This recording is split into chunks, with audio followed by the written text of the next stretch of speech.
Hello, Whovians, and welcome to my latest Doctor Who review. Sorry about the delay with this one. I wanted to take a short break after finishing the Hartnell era, just to let the final, story of Hartnell just sink in. And also I had some movies to review, which I have done now. But now, on to the Patrick Troughton era. Today, I'm going to be reviewing The Power of the Daleks, which is the very first story to star the second Doctor, Patrick Troughton.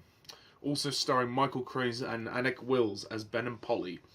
So, this is actually the 30th Doctor Who story ever made. It's actually lost from the BBC archives.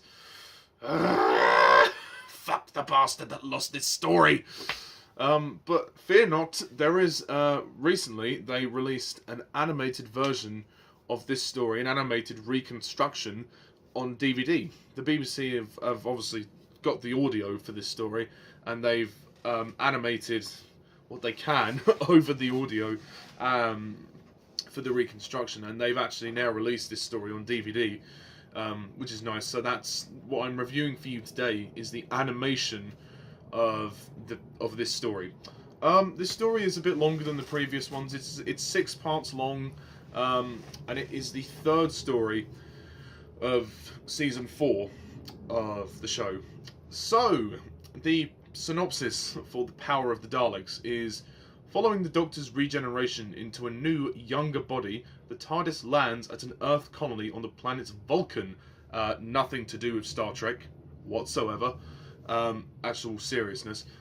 Mistaken for an official Earth examiner, the Doctor discovers that a scientist called Lesterson is attempting to reactivate 3 inanimate Daleks found in a crashed space rocket. The colonists refuse to heed the Doctor's dire warnings that the Daleks are dangerous. Once reactivated, the Daleks secretly begin to reproduce themselves in a bid to seize control of the Earth colony.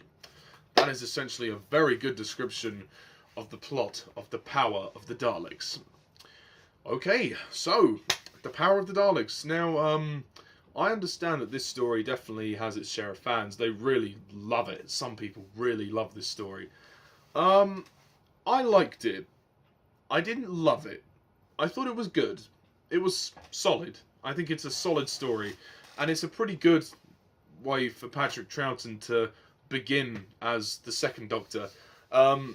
It will take a bit of time to get used to Troughton as the second Doctor, as we've been so used to William Hartnell. But that will just gradually, I mean, that's the case with every Doctor. We gradually get used to them as we see them more. But I think this is a good story. I quite like the story. I don't think it's as grand as the previous Dalek story, which was the Daleks Master Plan, which was the 12-part epic, which really was epic. That was a masterpiece. I don't think this is quite anything near that. But it's quite an interesting story, in the sense that Lesterson is trying to reboot the Daleks, and when he realises what they truly are, when he sees their true colours, it's kind of heartbreaking to watch, because he's a man. He just wanted to do something right. He just wanted to prove to people that his vision was for the greater good, and he was trying to get them to help them, to serve them. But the Doctor obviously manages to interfere with that and says to them, "Oh, they're dangerous. You can't use them." And then obviously the Daleks, do their thing as you would, and it's very heartbreaking to see this man who was once a great scientist kind of break down. He gets emotional. He goes on an emotional character arc over this. They all think that he's gone mad. They'll think that he's turned mad, but he sees them reproducing, and he it breaks his heart. It really breaks his heart, and he is actually the most interesting character in this story. He is the most developed character in this story. Out of all the side characters, he's definitely one of the best that I've seen thus far. He's got such a compelling emotional arc, and the actor who plays him, obviously I can't watch his performance, but from what I can hear, he's very good. I just wanted to take that moment to mention him because I think he is very good. We obviously have the main cast, Ben and Polly and the Doctor. Let's talk about Ben and Polly first. Michael Craze gives a good performance as Ben. He gets kind of more screen time in this story than he does over Polly, but he's very good. He does his thing and he does it very well. Anneke Wills as Polly, she is just as beautiful, just as sexy as she is in live action and in animation. Even they've managed to replicate her quite well. Oh god, I've got a huge crush on her, Anneke Wills. I mean, my goodness me, she is a beautiful girl. What a sexy woman. Anyway, she acted well in this story. There was a couple of episodes where Polly didn't really do much. She wasn't really in it as much as Ben and the Doctor. This must have been another one of those cases where she took holiday, or maybe they just because they write her in as captured for a couple of parts. So she takes a bit of a back seat in this story, but towards the end, she does come back in and takes on a more prominent role. The side characters are quite interesting. Janny's quite cool; she's very good. Bragan, who's the antagonist, he's a good antagonist. It's interesting how he thinks he can take control of the Daleks when really he can't, which makes him an idiot, really, to be perfectly honest. And he is, well, essentially responsible for most of the deaths that happen because of, well, him trying to overthrow the Daleks. Well, him trying to take control of the Daleks. So there you go. As for the Daleks in this story, I have to say they don't really do much in the first half of the story. I understand why that is. I mean, in terms of this story, they're trying to get the Daleks rebooted, but we don't really see them do anything of much importance. We don't actually see a Dalek until the end of the first part of this story. The first part of this story sees the Doctor kind of faffing around with his new body. He's just regenerated, so he doesn't know what's going on. He's very confused, and Ben and Polly are also very confused. Polly is convinced that he is still the Doctor, but Ben isn't so sure. And even in the second and third parts, the Daleks don't do too much. We're seeing more of the side characters and him trying to reboot them.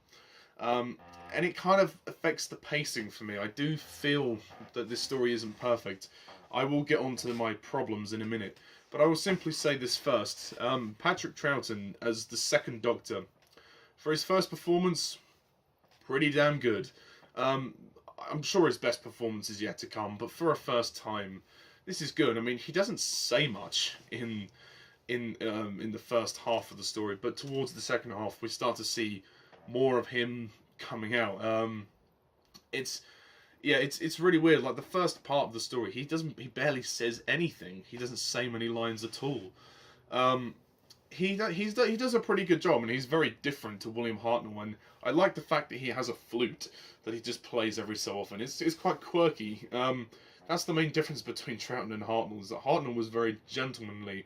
He always took hold of his lapel with great stride, and he was very much a paternal Doctor, and he was always quite wonderfully odd, you know, with him going, Whereas Troughton is more, like, he's got these weird expressions, and he plays the flute, and he's a bit, he's a bit more quirky, I think is the word that I would use. He's quirky, but it's a nice change. It's a nice change. I mean, the Doctor has changed, so he can't just be a copy of William Hartnell. He may look different, but he can't copy the personality of William Hartnell, and he doesn't, which is great. And I look forward to seeing more of his stories. I do think this story isn't perfect. I think the biggest problem is the fact that this story is too long. I find the story a wee bit too long. The pacing really does slow start off pretty slow. The story begins, and not much really happens until like the end of the third part of the story, really. So about the halfway point, the first half of the story is quite slow. And I mean, it's nice to build the characters, but it's too long. It should have been reduced to 5 parts at minimum, maybe even 4 parts. I just think that it's trying to pad itself out to be an epic, and it just doesn't work for me. However, the second half of the story is much better, particularly the final part, the last few parts, when we see the big army of Daleks when they're reproducing themselves, and then we see the final battle, which is great. And a lot of people die. It's real tragic. It's really tragic. The last part's quite dark when you see all those people that die, and the climax is very explosive when the Doctor, spoiler alert, blows up all the Daleks. That was really really interesting. So I mean, you know, overall it's pretty good. I mean, and there are some nice moments of humour when needed. It's very different, obviously, without Hartnell, but it's a nice change, and I think it's very, very nice. And there are some great acting moments here. There are some great suspenseful moments. So overall, I'm going to score The Power of the Daleks a very strong 8 out of 10.